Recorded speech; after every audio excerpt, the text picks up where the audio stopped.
Hello, ladies and gentlemen. Welcome back to the Freedom Report podcast. I'm your host, Austin Peterson, and today I have a very special guest. She's Kaytlin Bailey. She's a comedian, and you might know her from her Pink Collar comedy tour or the show Race Wars. You can also check out her one-woman show, which we'll be talking about later on in the show, called Contagious. Contagious. It's very contagious. Kaytlin, welcome to the show. Hi, good to see you again.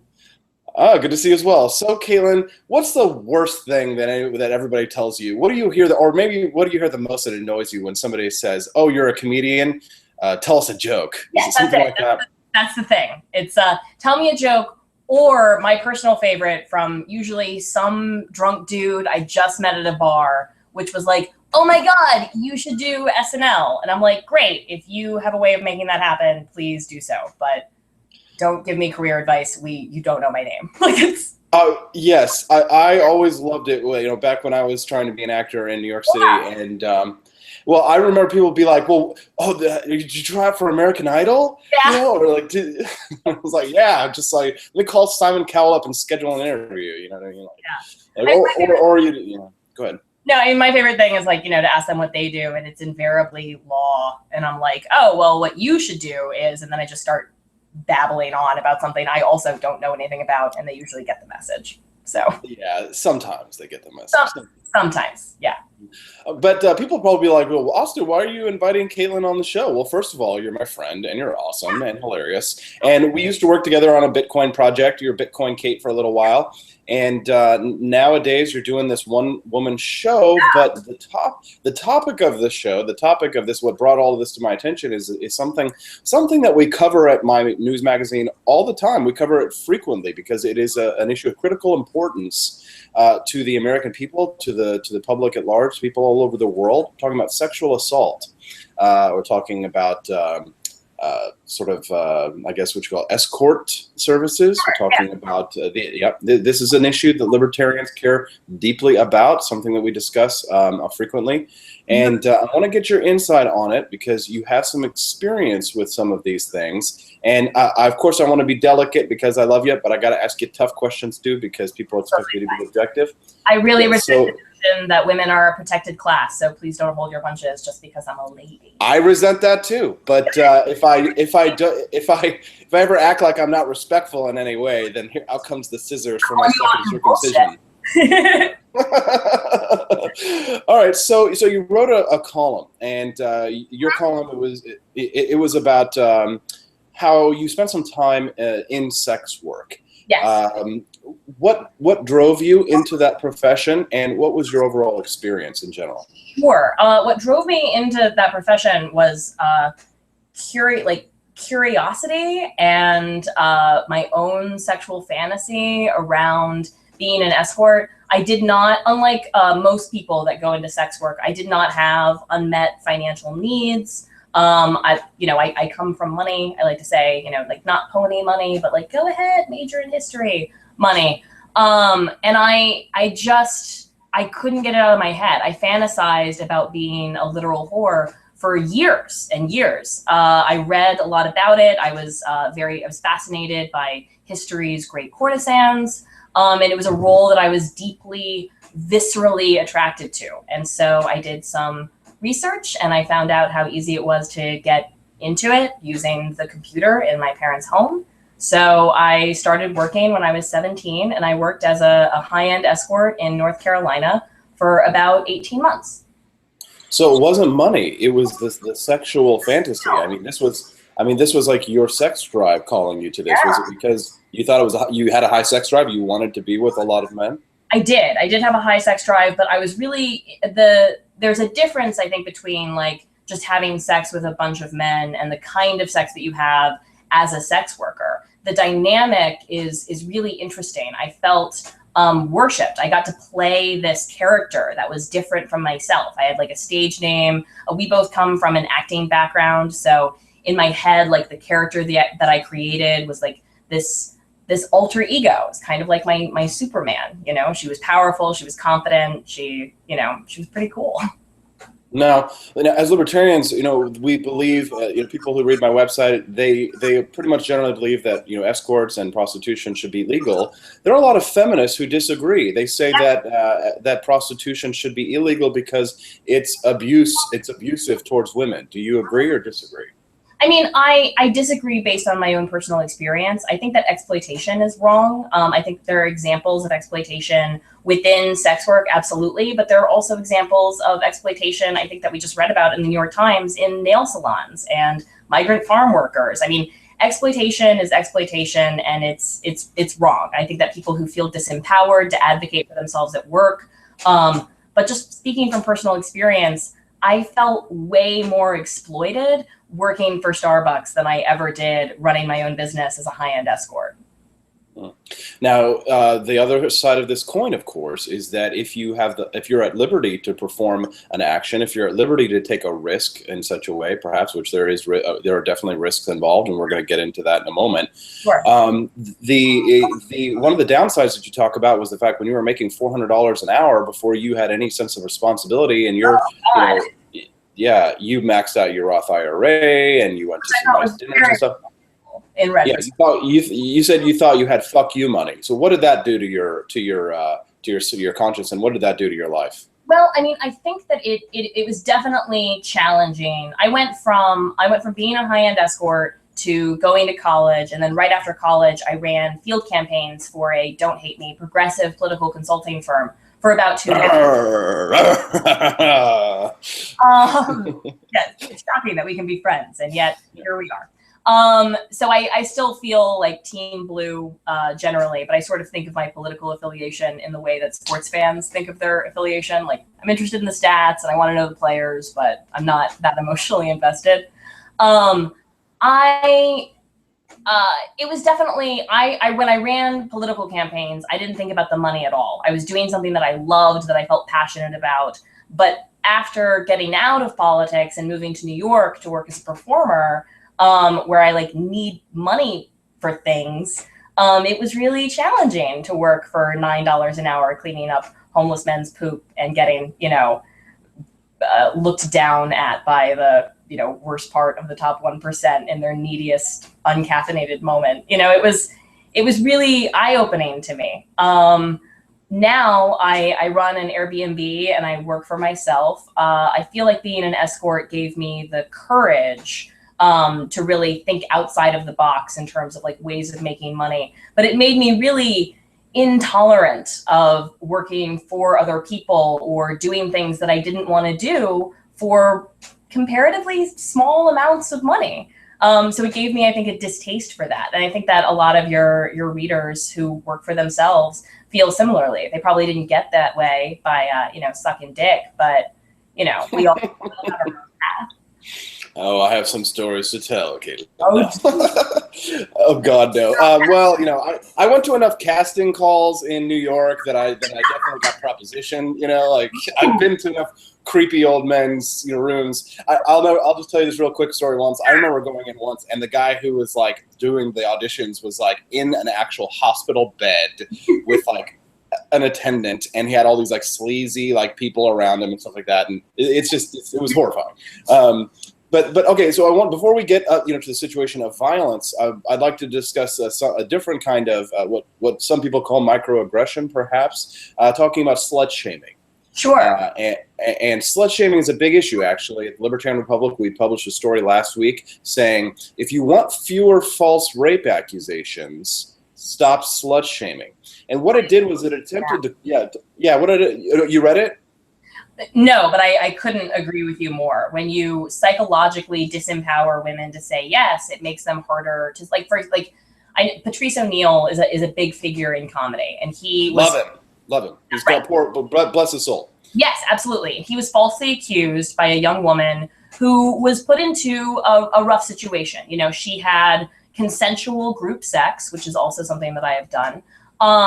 At underage, she was, I think, maybe 16 or something. I don't remember what it was, and I don't remember how old Patrice was either. Your listeners might be more familiar with the details of the case. Anyway, he went to jail, and then years later, she recanted, and he was released, and he had this hatred for women, which I totally get. I totally get that.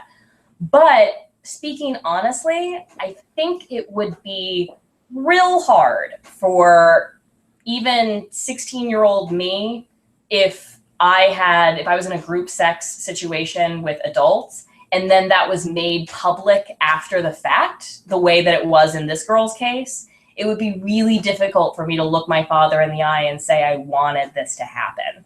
And I think that we should have more empathy for women in that position. And if we just created a culture where it was okay for women to say yes to the kind of sex that they want, even if that kind of sex is not the kind of sex that you would want her to want, Mm-hmm. then that's okay. And of course, it's nobody's business of what kind of sex life that you want. But you shouldn't care what other people want in their sex lives. I realize that's asking too much of people, but and it's also really hard with like parents and children, like to say that it's none of a parent's business what kind of sex their 16-year-old is having. It's like, well, it gets a little fuzzy, but. Okay, well, let me set up some milk bottles here for you to knock down. Okay, so the title of the piece is, if you want fewer false rape accusations, stop slut shaming. Now, that article pissed off two groups of people. It pissed off the MRAs, the men's rights types, the type of people who probably love Patrice O'Neill, and it pissed off all the feminists who are saying, well, don't teach them, don't teach women to protect themselves, teach men not to rape, which is like saying, teach thieves not to steal and teach murderers not to murder. But hold on, not done. Let me set up the milk bottles for you, and I'll tell you when I'm ready for you to knock them down. But what it pissed off those two groups of people who one is of course going to defend slut shaming, and the other is going to say, hey, false rape accusations aren't as big of a deal as it is. It is a big deal. Slut shaming does cause more false accusations because a woman feels less willing to be honest. In fact, there was a case of a young boy who was caught in bed with a girl, and the father came in and she lied and said he was raping her, and the father killed the boy. Yep. So I guess what I'd like to ask you is that do you see the problem with the feminist side saying, because you've already addressed sort of the MRA argument on slut shaming, but do you see the illogical arguments the feminists are making when it says just teach men not to rape? Don't you understand? Do you see how that mindset is sort of whack? Like, I just want to say, like, I've been raped a couple of times now, and I would say that none of the people who coerced me into sex that I would, under different circumstances not had, would identify as rapists. And I think that that's part of the problem, is like any dude that I talk to is like, rape is wrong. And then you ask them, like, what kind of tactics are you comfortable using to get a woman to have sex with you when she at first is reluctant? And men will talk very openly about things that feminists would call rape. Some men would call unethical. Others would say this is what seduction looks like. And it's a complicated dynamic. Can I ask you what you think about the new affirmative consent laws? Yeah, I think it's silly. I think so. And what about like when women can't give consent because they're drunk? Yeah, I think that like if you're the kind of dude who's only able to have sex with almost incoherent women, then you should really examine yourself. It's predatory behavior. I feel like, but I don't think that it's like prosecutable, the worst crime in the world. You should be hanged by your toenails and beaten bloody with a bamboo stick. Like, I think it's silly that we have this binary idea of what rape looks like. Like on the one hand, it's a stranger jumping out of the bushes and, sticking his gangrenous dick in a woman who was a virgin, or like whatever the narrative is, versus like there were rose petals and we were married. It's like we have this idea of like what rape is versus what consensual sex looks like. And the actual human experience, as someone who has had a lot of different kinds of sexual experiences in a lot of different contexts, there's a world of gray out there. I think that I've had a lot of girlfriends of mine who've had complicated, coercive sexual experiences that we both agree don't rise to the label of rape, that is still unacceptable predatory behavior that should be discouraged. Okay, so so talking about the consequences, let's go. I want to go back to talking about the consequences of being a prostitute. And one of these consequences that you discuss in your piece is you talk about a man who could not accept, who you loved, and he loved you, who could not accept that you willingly became a sex worker. Now, has that happened before? Can you tell us more about that? I mean, and do you think that that represents a fault on his behalf, or is there a consequence to doing what you're doing that maybe perhaps is warranted? I think that there's so much about me that is challenging to date, not the least of which is that I'm a stand-up comic. And so a huge part of my life is spent telling graphic, intimate details about myself in front of an audience of sometimes mostly men in an alcohol-fueled situation. Like, I understand how some guys would have a problem with that lifestyle. You know, I get on an airplane and travel to bumfuck nowhere, and I share a condo with some dude who also talks about sex, drugs, and rock and roll into a microphone. Like, it's a challenging lifestyle that I lead, and I think that in retrospect, it's been about 3 years since we ended our relationship. I believed a lot of the things that he said about me for a really long time, which I think is, part of the consequences of being in a verbally and physically abusive relationship, is that you internalize a lot of that. And there's a lot of, neurological, psychological reasons for that. Like when people that you are connected to with like dopamine and, like that hormonal chemical bond, like when you're in love with someone and they tell you things about yourself, like you're more likely to hold on to those beliefs than if some stranger like called me a whore on the street. You know what I mean? But in retrospect, I think that he would have had a problem with me doing anything outside the home that put me in contact with men that he didn't, you know what I mean? Like, he was a super aggressive, insecure person who was also an alcoholic and grew up in, went to boarding school in rural Ireland. So like there were foundational beliefs that I don't think we would have made a good long-term couple, even if my sexual history had been less complicated. Okay. All right. So yeah, obviously it's, not everybody's going to be comfortable with that. And as a matter of fact, probably most men who are more like what you sort of renounced, that the marrying type perhaps might be a little bit more turned off by something like that. Sure. And that's something that you have to accept. You just have to. Absolutely. But I don't think that my ideal partner like measures a woman's worth by how many dicks she's seen. Like rejects that. Okay, so let me ask you then. I'm just again to press you on this. So some evolutionary psychology, the science is still out on whether or not that is the best way for us to understand how humans behave with one another. And the idea is that women have fewer eggs, men have lots of sperm, men want to mate with lots of women, women seek quality sperm. And so the thinking is that from an evolutionary psychology standpoint, a man is seeking a woman who hasn't been with a lot of men, simply because of the fact that, from an innate desire, there's an innate drive for us to be with that virgin, quote unquote. It doesn't, obviously not virginal, but I mean, there may be some, do you think that there might be some biological basis for the gender roles that we sort of see displaying?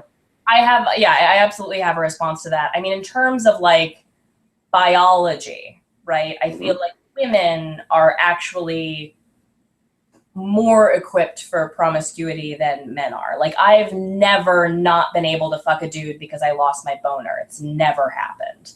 The other amazing thing about being is it doesn't matter how many dudes I sleep with. I'm just going to know it's my baby, which is where that like paternity anxiety comes from that you're talking about. But like, and in terms of what's natural, there was an experiment recently, I think there was a TED Talk about it, where they gave, I don't remember what breed of, I'm not a scientist, so I'm going to fuck up the science stuff, but they gave a bunch of monkeys money. They like introduced the concept of like, if you give us this coin, we'll give you a grape, and grapes matter to monkeys or whatever. So they introduced the concept of money to monkeys.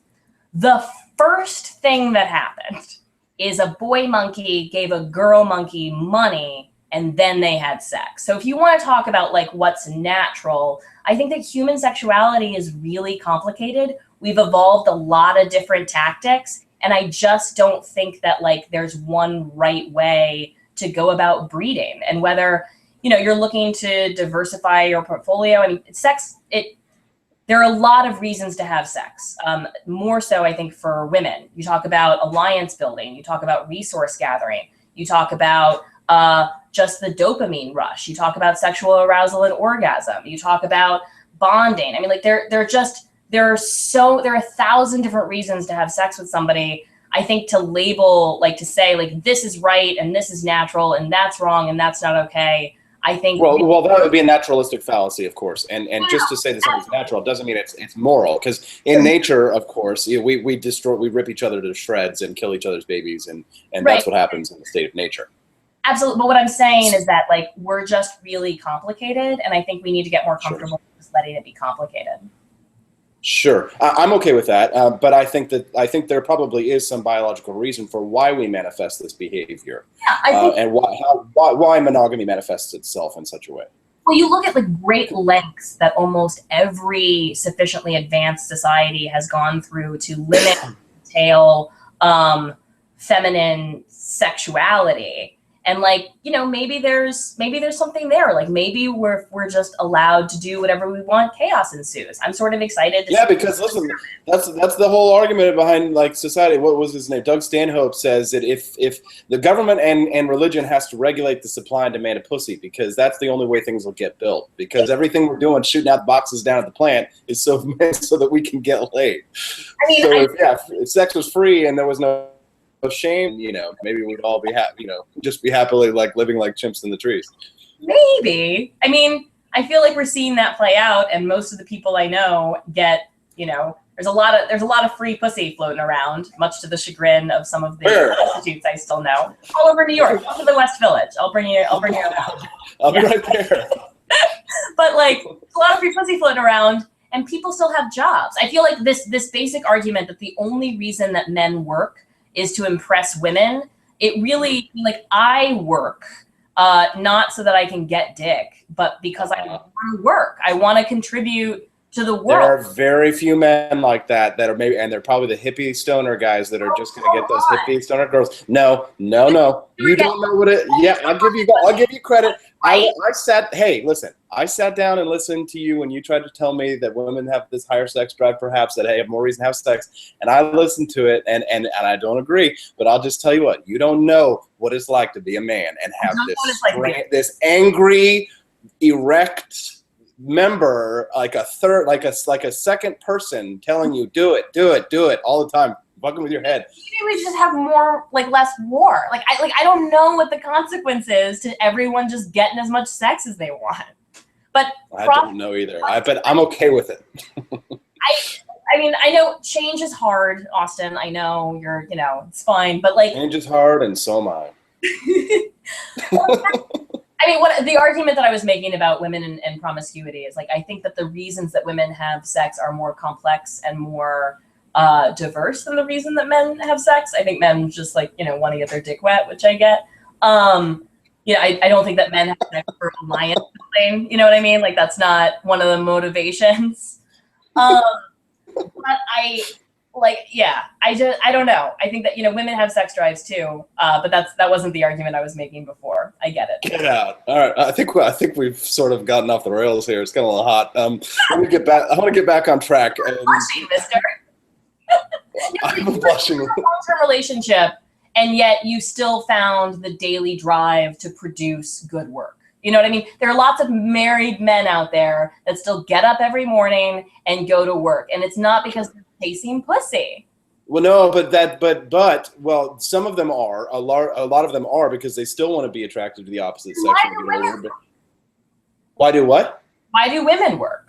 Probably because they feel like they have to, because nowadays there's not a guarantee of a sugar daddy or a paycheck like there used to be, because they've been told nowadays by your feminist icons told you for so many years that you need to get out there and get a job and not be dependent on a man. And so now they feel pressured that they have to do it. I mean, you don't think that there are women out there that just have like things to contribute to the world that they feel? Yeah. I mean, I think that we're all status obsessed monkeys. I just don't think and I think the amount of pussy that you have access to is one metric of status, but it's not the only metric of status. It is the metric for gentlemen. I'll tell you that. I'll tell you that because it shows you your place in the pecking order as males. Because a man who has no access to money and no access to resources has some and can still get tail has some other means of doing so. Probably by being funny. Experience that most of them are alcoholics with personality disorders. That's my personal fetish. I like homeless actors and useless comedy. Comedy. Oh my god, comedy. Yeah, I mean, guys have to make girls laugh. I mean, you've heard the old joke, women aren't funny, but the basis in that, the biological basis in that, is because women don't have to be funny. All you have to do is be pretty, because you know what, men and women generally want different things.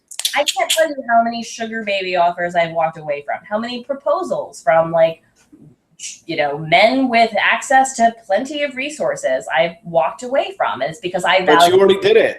Because you already had your time doing that. I mean, and now you're sort of like in the quite enough to retire on. Right. Well, I mean, but isn't this? I mean, and I'm not trying to make an age joke here, but isn't this the time when kind of your biological clock might be telling you perhaps it's time to sort of find that one single special guy?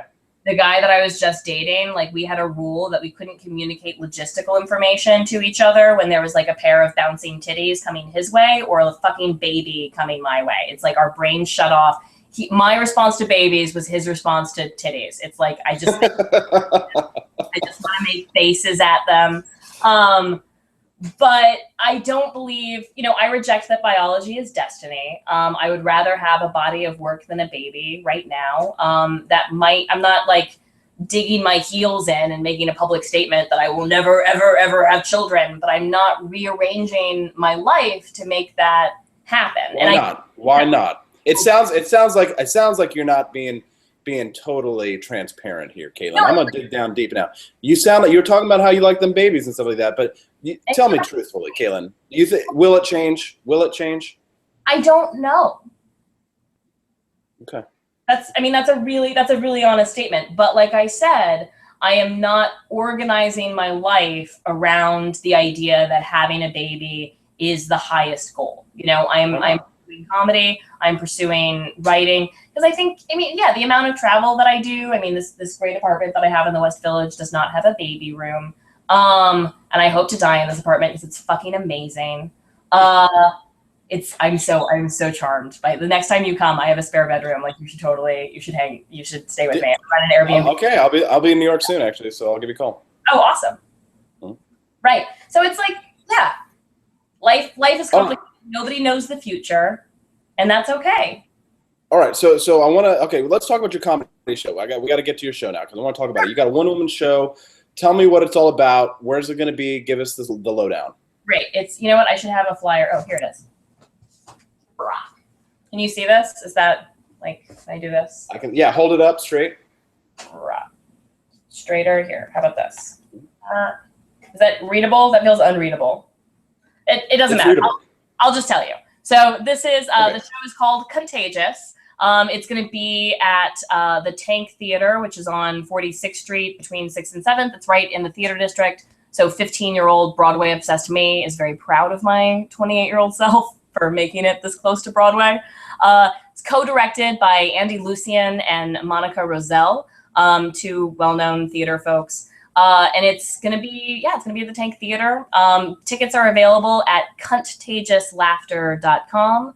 That is Tuesday. All right, CUNTAGIOUS Laughter LAUGHTER.com. Or you can just Google Contagious, or not Google, but search Contagious on brown paper tickets.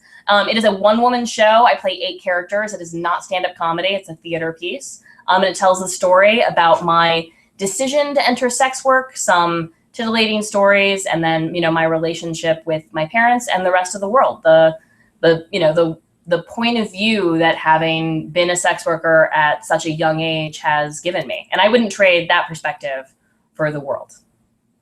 Excellent. Kaytlin Bailey, you are a fascinating character, beautiful, funny, and you have everything that any man could ever want, I would say. Despite the past, some guys, I think you're right. It's not for some men, that lifestyle, but I think probably your perfect partner is out there. Of that, I have no doubt. Kaytlin Bailey, don't forget to check out her one-woman show, Contagious.com. Ladies and gentlemen, thank you very much for joining the Freedom Report podcast. Don't forget to get tickets to her one-woman show and go and see it when you can. You can also find her website. You have a website too, don't you, other than Contagious? Yeah, KaytlinBailey.com. My parents spelled my name wrong, so it's Kaytlin Bailey. Right, we'll make sure we link that. Twitter. There's free jokes there. We'll make sure that we link that properly in the podcast as soon as it comes out. Ladies and gentlemen, don't forget to subscribe to us on iTunes. You leave us a 5-star review to help us spread the message. If you don't have an Apple device, you can also find us on the Android app, Stitcher, Stitcher.com, Stitcher. And don't forget to come back every single day to your home for economic freedom and personal liberty at thelibertarianrepublic.com.